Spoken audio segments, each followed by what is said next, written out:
There we are. Blizzard has finally released the nerfs for the cards, keeping Hearthstone fresh. The cards that are going to be nerfed on the upcoming standard release. So we're going to look at the design changes that they've made. So first up is a lot of Druid cards. Ancient of Lore. Yeah, they made Ancient of Lore only draw one card instead of drawing two cards. I think this is an alright change.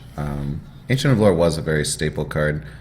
It was a not really overpowered card in a lot of ways, but it did have quite a few advantages, especially because the choice to restore 5 health made it feel more advantageous in some situations.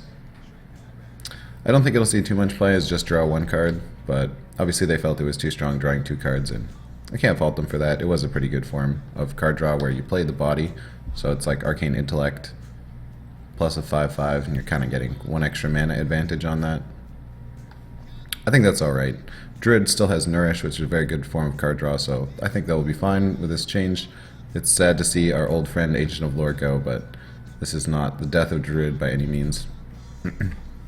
Okay, on to more Druid cards. Force of Nature.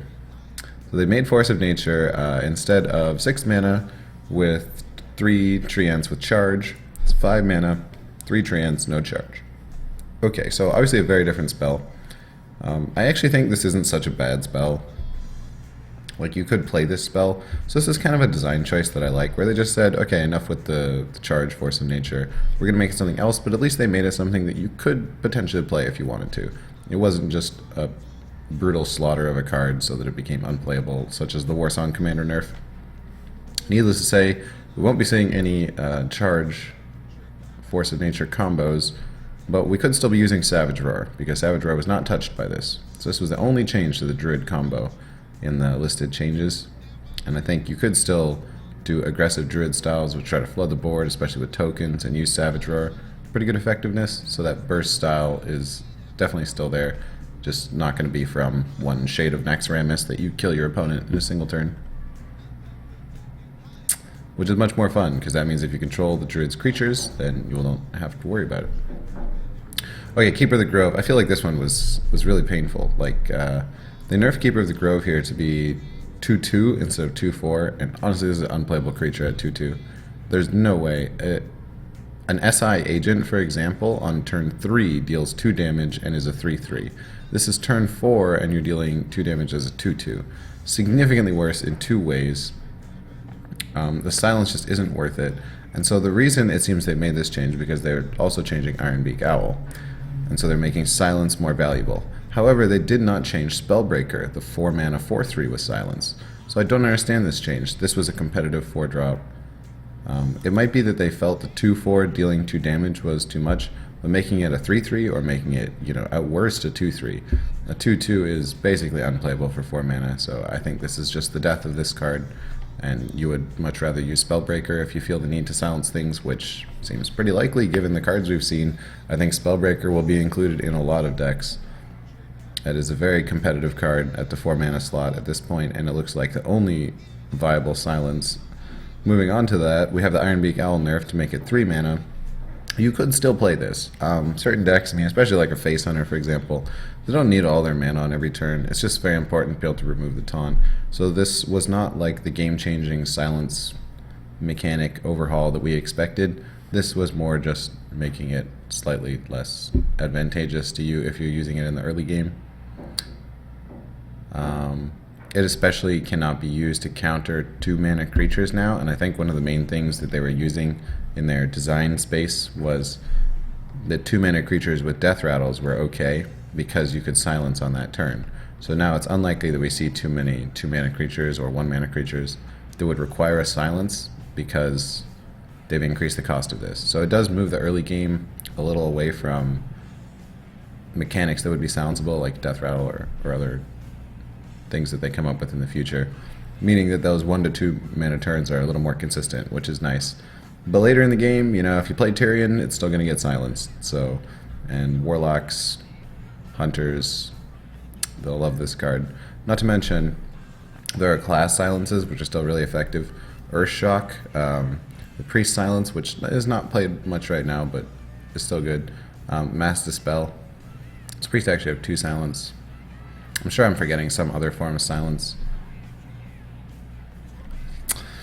Along with these changes, we have the Big Game Hunter change, which everybody was expecting Big Game Hunter to be changed. However, all they did was increase the mana cost by 2.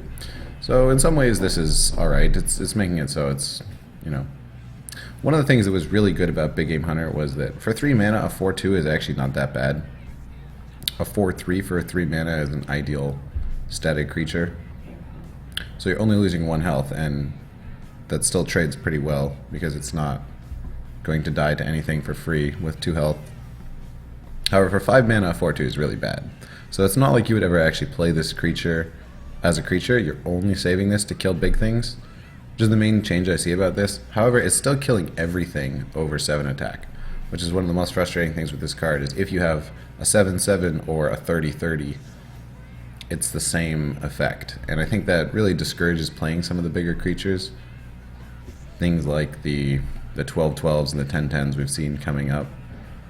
Big Game Hunter seems almost mandatory in a lot of decks to be able to deal with those, but we might see more class mechanics take the place of this, things like Polymorph, Hex, which I think is good for the game because those class mechanics in general feel a little more balanced.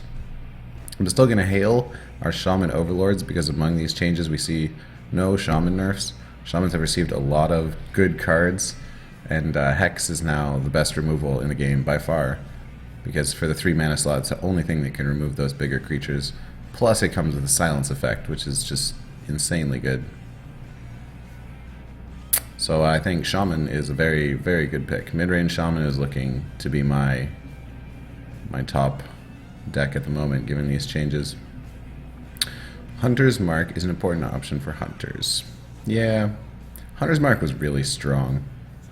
0 mana, you take anything to 1, and hunters have a lot of mechanics that deal damage to a board or deal damage one at a time really easily, like traps, Unleash the Hounds. So I think this is fine. Almost feel like Hunter's Mark should have just been removed, to be honest. It's still good for 1 mana, it still kills things completely. So people will still play this, but they're addressing the fact that, yeah, it was pretty freaking strong at 0 mana to be able to just make any creature die, especially with the number of like large creatures they're creating. It does fit the theme of Hunter's Mark though, where you're like good at killing the big guys, I guess. I think this change was fine. It's not really going to make it unplayable. Blade Flurry, a lot of people are upset about this one. Instead of 2 mana, destroy your weapon, deal damage to everything, it is 4 mana, destroy your weapon, deal damage to only minions. So no longer deals face damage. I think no longer dealing face damage was definitely a good change. Blade Flurry dealing face damage was kind of old news, where you could play some weapon damage, hit them in the face, and then Blade Flurry, and you'd do 20 damage that turn.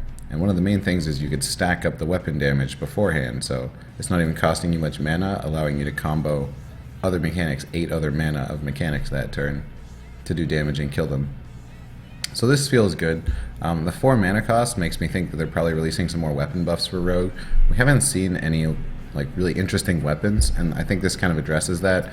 They want to give Rogues more weapons. Rogues are really the weapon class, that's what their hero power does, but Blade Flurry was too strong to be able to give them anything significant. So they're making this weaker, and I expect to see some pretty good things coming up in terms of weapons for Rogues to compensate, which I like. I mean, Rogues have been kind of using the same weapon for a long time, right? So let's see something a little more original. Knife Juggler. Knife Juggler still is completely random, and this is one of the things that I feel is sad for the game. It's 2 mana 3/2, now it is a 2 mana 2/2. That does matter, like that does actually make the creature a decent amount weaker, but it's still randomly dealing damage, and this randomly dealing damage is so unfortunate for the game. I'm not sure what they could have done for this card differently, but I don't like the early game mechanic of just randomly deciding things. There are a lot of creatures with 1 health, especially played on early turns. Maybe, you know, I would have preferred to see the mana cost of this increased, I think. If this had 4 mana and was like a 3/4 or something, I'm not sure what you would do to it, but if you make it more expensive, then it's not as punishing. But right now, because you play it so early, you can do something like opponent plays a 1 health creature, you play Juggler, coin another 1 mana creature, and then you kill his 1 health creature. which completely changes the game because it happens so early that you now have like dominating board control and was free. And then you can keep piling this on. It's not as if it happens once. Now that your Juggler is alive, you continue playing minions. And that's still going to happen, so kind of sad for this change. I'm hoping that at least the early game tools are going to be good enough to deal with it. Leper Gnome going to a 1/1. I don't know about this. This makes it feel pretty much unplayable. But maybe that's a good thing, because it's just dealing free damage, and that was pretty strong. Most of the time it deals about 4 damage. You play it on turn 1, and then it hits them, and it dies. And it forces a reaction as well.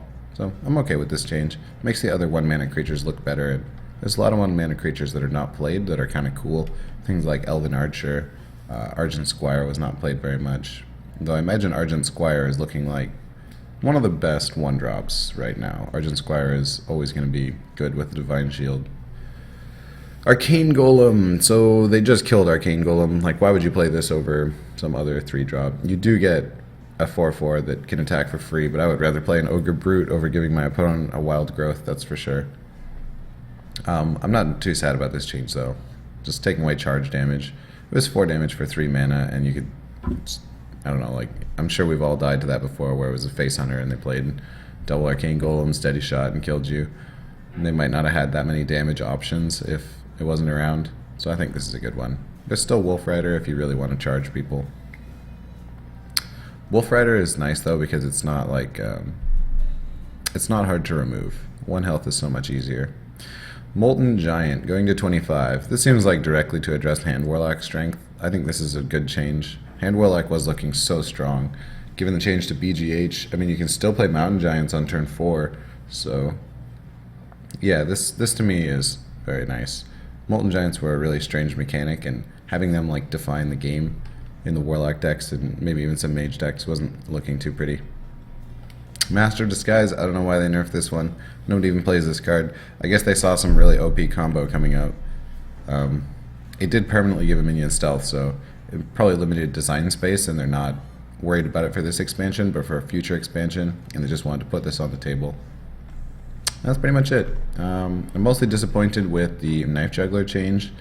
I feel most of the changes were really good, but the Knife Juggler change was not addressing the problem. And the silence changes were a little funky. I think they could have worked on that a bit better, specifically Keeper of the Grove, but even Ironbeak Owl. The other ones are pretty good, though. I mean, BGH, a lot of people actually suggested this. It doesn't seem so terrible for the game because it's more punishing. Good stuff, guys. Hope you enjoyed that.